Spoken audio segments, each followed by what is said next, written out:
Brian gazed around my office, once Carmela's apartment, now converted into workspace. Previously, the memories tied to this place brought immense heartache, but after the renovation, it no longer haunted me. Still, the sight of Brian in what was once his mother's home stirred sadness within me. He was her son, deeply cherished. Yet, oblivious to the fact that this hotel was once his mother's domain, he stood here. I couldn't help but wonder what kind of man he would be if she had the chance to raise him. Observing him for a moment, I noticed him pause at the shelves, then start rearranging items. My concern grew as he meticulously adjusted ornaments and organized books alphabetically. Such behavior was odd for a grown man. It reminded me of my son's quirks, but OCD wasn't hereditary, so it must have been a coincidence. "Why are you here?"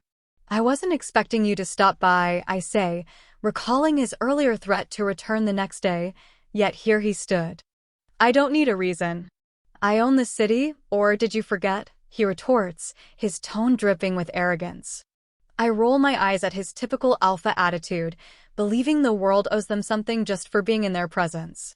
He stops his inspection of the room, and I swiftly grab the picture of Valentine from my desk, sliding it into a drawer before he notices. Just as I do, the door opens and Susie, the night secretary, enters. "Coffee," she offers, her brown eyes shining with warmth. Despite her usual shyness, Susie has endured the night shift in the lobby longer than anyone else. She's a single mother, her son only 9 years old, and she resides in the rogue commune, working here at night to support her child. However, her homemade coffee is undrinkable. She grows the beans herself, and after a taste during my first encounter with her, I've always brought my own. "No, this won't take." I start to stammer out politely. "Yes, please," Brian cuts me off, and I shoot him a glare. Susie hesitates for a moment, and I nod to her.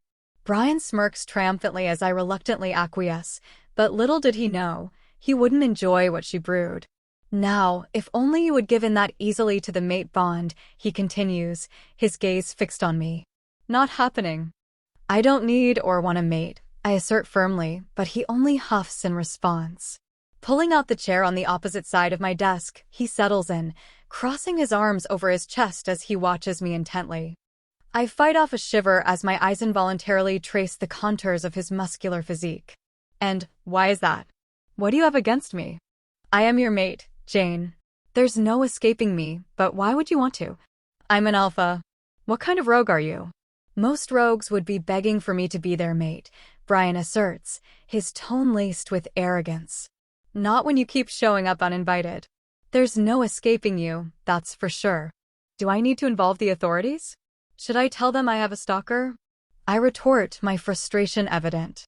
"Tell them what you want." As an alpha, and the most influential one in the city, I have every right to compel you to complete the bond. "And there's nothing I can't buy my way out of, even if there were any issues," he counters, his confidence unwavering. "And here I was thinking I have every right to reject you," I retort defiantly. Brian growls in response, and just then, the door opens. Susie walks back in, oblivious to the tension in the room, and sets the coffees down on my desk with a quiet demeanor, unaware of the tension between Brian and me. She slips back out, leaving Brian and me to glare at each other in silence. Brian grits his teeth before his gaze sweeps around the room. "Why? Why would you want to reject your mate?" he demands, sounding like a broken record, before rising from his seat. He scans the room once more, his jaw clenched tightly, before his glare fixates on the mugs on my desk. I roll my eyes, recognizing that look, and decide to test my theory. It can't be genetic, surely.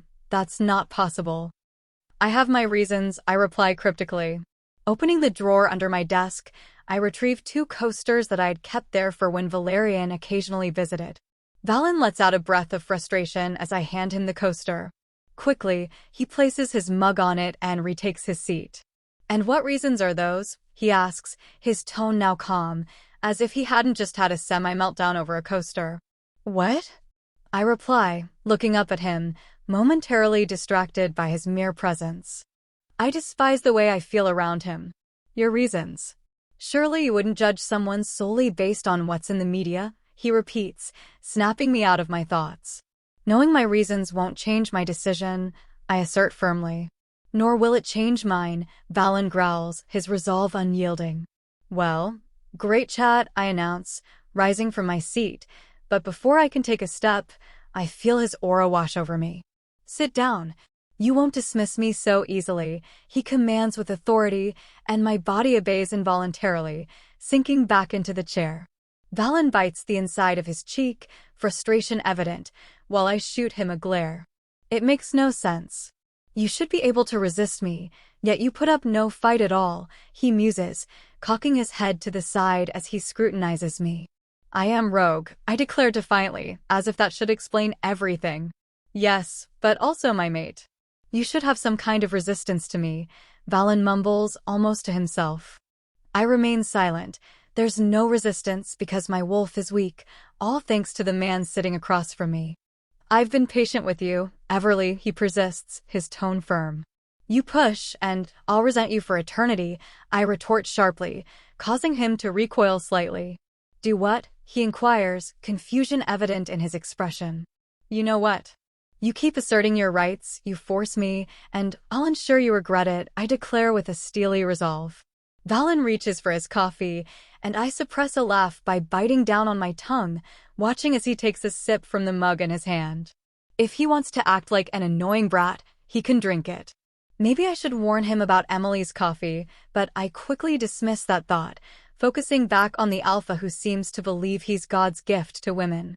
I may have the right to compel you, but that doesn't mean I agree with it or will do it. I'm not a monster, but I also won't wait around forever. A man of my status doesn't have the luxury of waiting for a rogue to make up her mind, he declares before taking a sip of the coffee.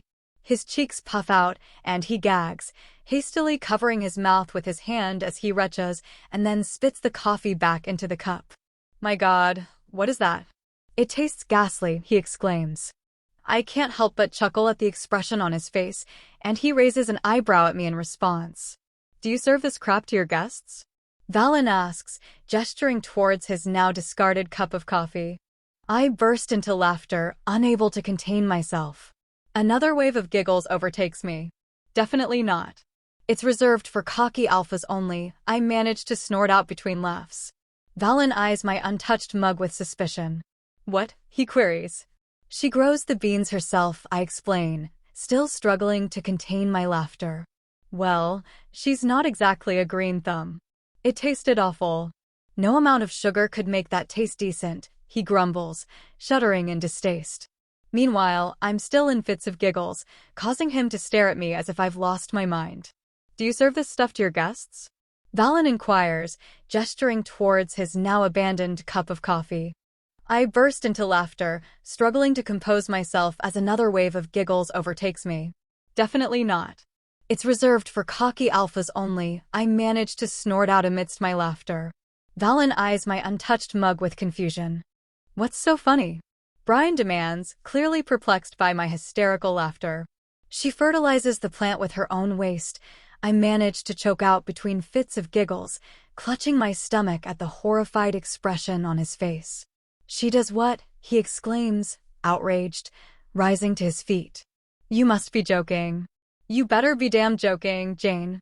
I shake my head, struggling to contain my laughter as I bite my lip. Next time I decline the coffee, trust me, I have my reasons. And believe me, no one loves coffee more than I do, I inform him solemnly. Brian pales slightly, and a pang of guilt washes over me for allowing him to drink it. But he'll recover. Everyone knew to steer clear of Sussie's coffee, or anything she brought from home, for that matter. She was a sweet woman, but she had some eccentricities and believed fervently in recycling everything. Come on then, I say, rising from my seat and gesturing for Brian to follow me.